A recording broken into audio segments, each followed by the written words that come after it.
안녕하십니까. 황태순TV의 황태순 김현광입니다. 네, 오늘 2020년 5월 20일 수요일입니다. 수요일. 오늘 날씨가 화창합니다. 어제까지 비가 굉장히 왔었죠. 어제 오전까지. 근데 오늘 날씨가 굉장히 화창한데 대한민국은 지금 여전히 큰 먹장구름이 대한민국 전체를 덮고 있습니다. 바로 윤미향과 정의연, 이용수 할머니와 돌아가신 신미자 할머니의 양심선언, 그 다음에 천영호 전 MB 때죠. 외교안보 수석의 그런 진실의 고백들, 이야기 엉키면서 그야말로 모든 언론이, 여기는 진보, 보수, 좌파, 우파 가릴 거 없이 지금 윤미향과 정의연 그 이야기들이 하루 종일 도배하고 있는데, 지금 보니까 집권 청와대에서 모르쇠를 일관하고 있고, 우리 일 아니다. 당에 물어봐라. 하고 그 다음에 이제 집권 여당에서는 이른바 강온파가 서로 의견을 약간씩 궤를 달리하는 가운데 결과적으로 어느 선에서 꼬리를 자르느냐, 그것을 갖다가 지금 암중 모색하고 있는 것 같습니다. 그래요. 이낙연 전 총리 코로나19 국난극복 대책위원장이라는 분은 진중하게 들여다봐야 된다, 세밀하게 봐야 된다라고 했다가 이해찬 씨가 그렇게 중대한 사안 아니다, 이 정도야 이렇게 하니까 또 이낙연 씨 말을 실바꿨어요. 내가 꼭 그런 얘기를 한 건 아니고. 그런 와중에 송영길 씨는 또 나타나서 윤미향에 대한 예의를 갖춰야 된다. 언론에 대한 예의를 갖춰야 된다. 그런 얘기를 하고 있는데 저는 하나는 우리가 이 사건의 그 종군 위안부 문제에 대해서 우리가 짚고 넘어가야 될 거는 이분들이 종군 위안부로 끌려가신 분들이 일제 하에서도 굉장히 취약한 계층의 그 소녀들이었다. 그 일본 정부도 일본 제국주의 군대 군속이 종군 위안부 모집하고 소송하고 하는데 관여했다라는 걸 인정한 거 아닙니까? 그게 바로 1993년 고노다마의 핵입니다. 그렇죠.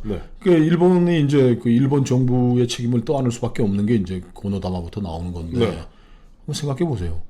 그 시절에도 강제 징용 간다. 징용 중에는 남자도 있지만 여자들도 그 가서 끌려가서 군수 공장에 일하고 이런 거 있었고, 종군 위안부 이런 문제 비슷한 얘기들이 돌고 하니까 정년기에 딸들을 시집 보내고 하고 있었는데, 그 일본 제국 군대 그리고 군속들의 돈벌이 된다 그래서 끌려갔던 그분들을 약치 유인한 거에 속여가지고 그렇습니다. 그냥 그 어려운 가정에 그 집안에 좀 보탬이 돼 볼까 싶어서 갔더니 가서 정말 말로 할 수 없는 비인간적인 처우를 당했고, 그리고 그 일이 너무나 끔찍하고 창피해서 1990년 해방되고 45년이 지나도록 그 비밀을 숨기고 있었던 거 아닙니까? 김학순 할머니가 김학순 할머니 처음으로 공개할 때까지 46년을 갖다가 침묵으로 일관했는데, 그때 1990년 말에 드디어 이제 그 당시 정대협이라고 나오지 않았어요? 그러니까 이 사람들이 30년 동안 이 할머니들을 이용해서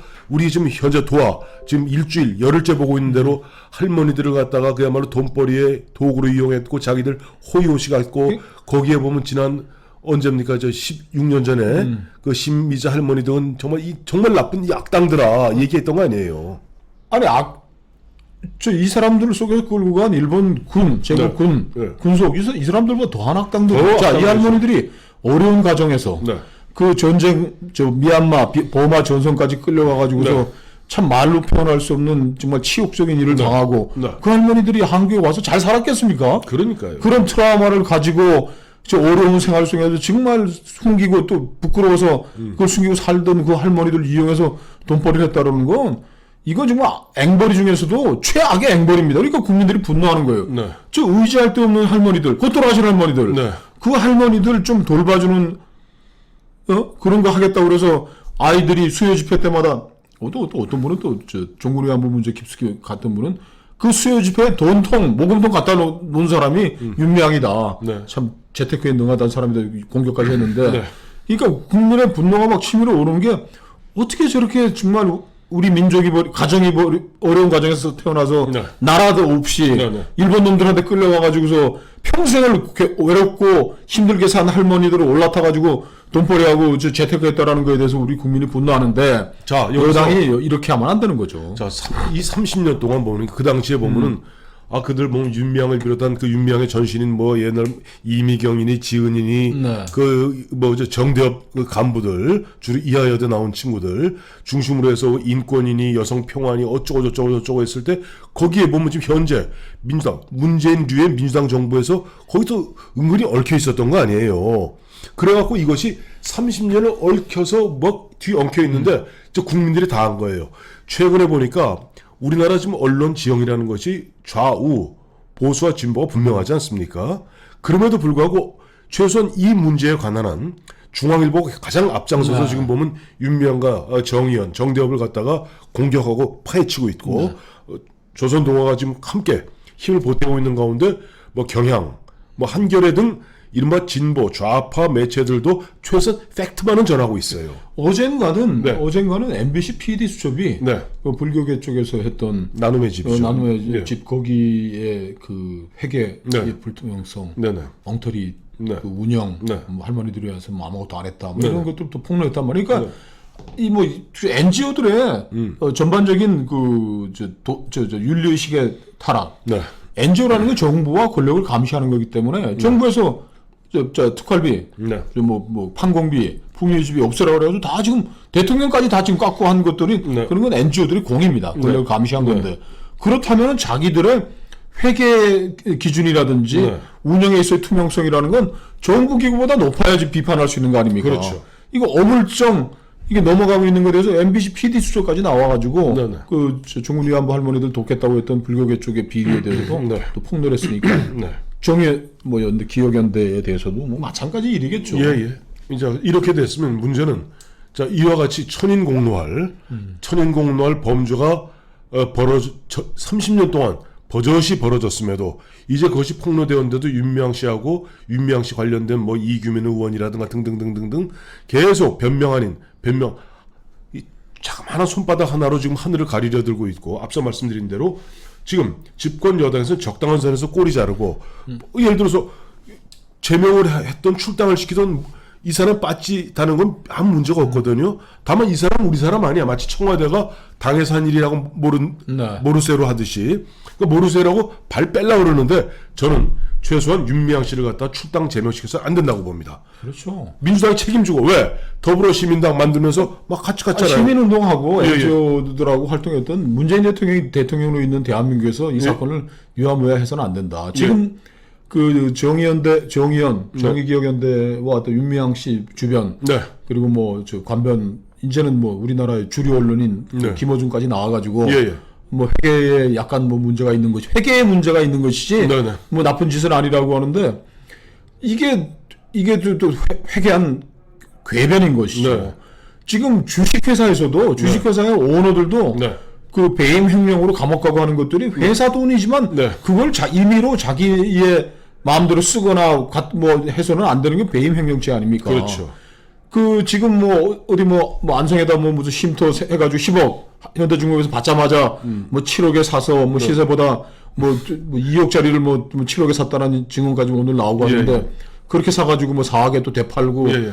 이렇게 시커멓게 네. 흙탕물이 이렇게 가지고 살짝 돈 빼먹고 뭐 오늘 어떤 뭐 부산에서 활동 중인 정대협 그 핵심 멤버는 그 수요 집회에 돈통 갖다 놓은 게 윤미향이다. 아주 뭐 이제에 능한 사람이다 이러고 했는데 지금 그 정의연이 저질러온 이 회계 부정들 배임 횡령에 대해서는 네. 엄정한 법적 처벌이 있어야 되는 것이지 네. 이거를 뭐 큰 문제 아니다라고 지금 김어준이까지 나서가지고 덮고 가려고 하는데 네. 문재인 대통령이 뭐 있잖아요. 문재인 대통령 늘 하시는 말씀. 과정 아니 기회는 균등하고 기회는 평등하고 기회는 평등하고 과정은 공정하며 결과는 정의로울 것이다. 과연 정의가 있습니까? 공정이 있습니까? 그러니까 이번에 우리 사회에서 비판의 비판의 무풍지대에서 살고 네. 금기 네. 뭐 성역으로 이제 존치해왔던 NGO들의 썩어 문드러진 부분들을 정부가 나서서 국회가 나서서 사법당국이 나서가지고 한번 정리하고 넘어가야죠. 우리 선진 대한민국에서 문재인 대통령께서 있으시는 뭐 K 뭐 방역 뭐 K NGO도 해외 수출해야 될 판인데 NGO 이번에 수준들 높이고 회계 기준 내에 어긋나는 사람들은 다 처벌해야죠. 김 시장. 네. 1999년에 뭐 했어요? 제가 조선일보에서 사회부에 시경캡 하고 있었죠. 경찰 출입기자 총대장하셨군요. 1999년에 대한민국을 들었다 놨다는 최대 사건이 뭐였습니까? 그때 뭐 시랜드 화재 사건도 있었고 많았는데 하여튼 그때는 뭐 온노비 사건을 예, 우리 사회부에서 뭐 다 했죠. 뭐 그건 뭐 그렇죠. 검찰 수사 가기 전까지 검찰 수사 가서도 우리 또 사회부 관할이니까 네네. 저희가 사회부에서 그렇습니다. 열심히 1999년에 있었던 온로비 사건. 온로비 사건은 왜 이렇게 분노했습니까? 그때 뭐 그 고관 대작 부인들 네네. 그리고 뭐 신동아 그룹의 뭐 네. 회장 부인 네. 그 대표적으로는 이제 검찰총장 김태정 씨의 부인 연정희 씨가 네네. 주도가 돼서 뭐 라스포사라는 네네. 고급 옷집 네네. 그리고 뭐 그래서 또 그 국정조사 하는 바람에 또 망대레긴까지 나와가지고 이름이 뭐예요? 네, 김봉남입니다. 그래서 또 화제가 됐었던 게 있는데 그래요. 그 고관 대작들의 이 일탈, 네. 호화 사치 생활, 네. 뭐 거기에 또 대통령 부인한테까지 그 옷이 가지 않았느냐는 의혹이 있어서 예. 정말 국민적 분노가 아주 뭐 폭발지경에 이르렀던 사건. 아니 근데 예를 들어서 그와 같은 고관 대작 부인, 장관 부인들의 그와 같은 일탈이 꼭 그때만 있었냐고요. 네. 근데 왜 유독 1999년에서 국민들이 화를 냈습니까? 그건 뭐 IMF 외환위기 때문에 그렇습니다. 경제위기. 왜 1997년 연말에 터졌던 IMF 환란 위기로 98년에 대량 실직 사태, 그렇죠. 그 온 국민들이 그야말로 금모으기 운동에 나서고 허리띠를 졸라매는데 알고 봤더니 고관대작 부인들, 검찰총장 부인, 그다음에 행안부 장관 김정길 부인, 통일부 장관 강인덕 부인 등등이 어울려서 그 뭐 라스포사니 그다음에 무슨 뭐 저 최순영 회장 부인 이렇게 엉키니까 국민들이 분노했는데 그 문제를 어떻게 풀었습니까? 그때 국정조사하고 특검을 동시에 다 했죠. 바로 그겁니다. 그 당시 대한민국 최초의 특검이 바로 온로비 사건 특검입니다. 네. 온로비 사건 특검을 통해서 특검을 하기 전에 국정조사를 하면서 국정조사는 당연히 따라붙는 게 청문회 아닙니까? 청문회죠. 청문회 장에서 앞서 말씀하신 그 사람들이 나와서 서로 책임 전가하고 말 같지 않은 얘기하는 거 보면서 국민들이 최소한 맺혔던 응어리가 조금은 풀렸습니다. 이거 정의연대라는 네. 조직 여기 네. 연관돼 있는 뭐 불교계 그 비리도 있고 나눔의 그에 대해서는 국정조사 해야죠. 국정조사하고 국민들이 네. 그 2004년에 이미 신미자 할머니. 신미자 할머니 이렇게 폭로를 했는데 네. 어떻게 이게 16년간 누가 조직적으로 은폐하고 그 사람들을 왕따시키고 종군위안부 피해자 명단에도 제외했다면요. 제외했대요. 예. 이런 부분에 대해서는 이게 우리 NGO들은 한 단계 업그레이드 시키는 계기로 삼아가지고 네네. 철저히 조사하고 네. 청문회에서 또 결과도 내고 네. 거기에서 비리가 있는 사람들은 처벌하고 해야죠. 해야죠. 그걸 왜 안 해야 될 무슨 하등의 이유가 있습니까? 우리 사회가. 우리가 발상에 전환해야 되는 게 이것이 보면 뭐 과연 뭐 저 누구야 윤미향이가 의원직 빠지를 떼느냐 마느냐 민주당에서 탈당시키느냐 마느냐 이게 포커스가 아닙니다. 네. 이 윤미향은 어떻게 보면 빙산의 일각에 불과할 뿐이에요. 그 전체 최소한 아까 말씀하신 신미자 할머니를 왕따시켰던 그 정대협 사람들 신미자 할머니는 2008년 일본 최고법원에서 최고재판소죠. 일본 대법원에서 최초로 종군 위안부를 인정받은 최초의 인물입니다. 그런 사람을 뺄 정도 이렇게 움직였다면은 이거는 이 빙산의 일각 여기 윤미향이 하나 갖고 우리가 지금 깃털 하나 갖고 이럴 게 아니라 윤미향은 윤미향대로 처벌하고 조사해서 나머지 천영호 씨가 제기했던 문제 2012년 이게 이제 지금까지는 아무도 얘기할 수가 없었던 거예요. 그렇죠. 정의원은 종군 위안부 할머니들은 언제나 옳다라는 뭐 우리 사회에 네. 그 금기가 있으니까. 네. 그래 천영호 씨가 이번에 뭐 이 할머니들의 양심 선언은 되게 문제 제기했지 않습니까? 그렇죠. 윤미향과 정의연대가 네. 종군 위안부 문제에 외교적 해법을 막아왔다라는 거에 대해서도 네. 이거 뭐 처벌할 대상은 아닐 것 같아요. 신념에 따라서 행동했을 테니까 네. 거기에 대해서도 백서가 나와야 될 것 같고 윤미향 씨는 네. 국회의원직을 뭐 안 내고 뭐 제명당하고 그 얘기 조금 이따가 주요. 네.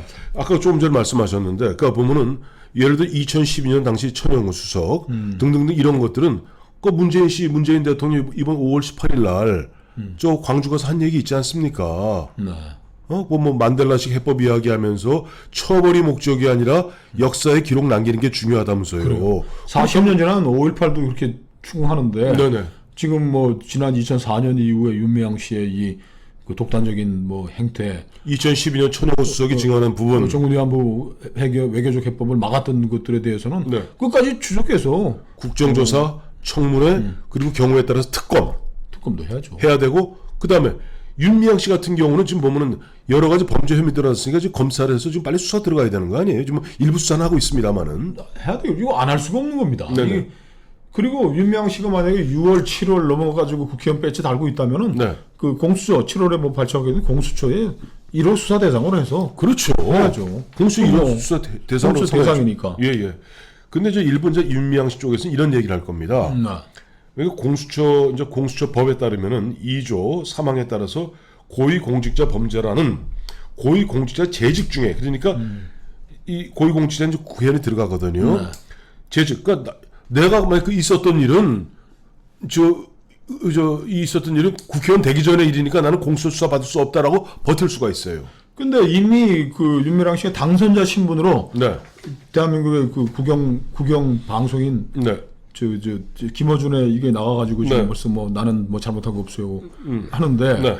이 국회의원직에 있으면서 증거를 인멸하고 네네. 수사를 방해한다면 네. 사법방해죄로 네. 검찰이 수사할 수 있는 것이고 또 네. 윤미향 씨가 뭐 국회의원 되면 무슨 뭐 법 만들겠다고 그랬다면서요. 네, 뭐 국회의원 자기가 앵벌해왔던 것들을 이제 법제화하겠다고 하는 건데. 지금까지 해왔던 것을 갖다가 법으로 만들면은 그 무슨 재단법인가를 만들게 되면은 그 법에 따라서 진짜 정부에서 세세만 년 지원을 해야 됩니다. 국민 혈세로. 그 국민 혈세 지원하는 것 같고 모르겠어요. 어떤 일을 갖다 또 벌일지 귀추가 주목되는데 저는 그렇게 봅니다. 보면은 윤미향 씨는 사실 누구 표현대로 국회의원 자격이 없죠. 빨리 어떻게 보면 구속수사 대상감입니다만은 이 윤미향 씨 하나를 갖고 예를 들어서 슬쩍 깃털 하나 뽑아갖고 나머지 그 몸통과 그 어마어마한 30년의 그 적폐를 갖다가 숨기려는 세력들이 있는 것 같습니다. 그 문재인 대통령 특히 있지 않습니까? 적폐 청산이니까 네. 청산하셔야죠.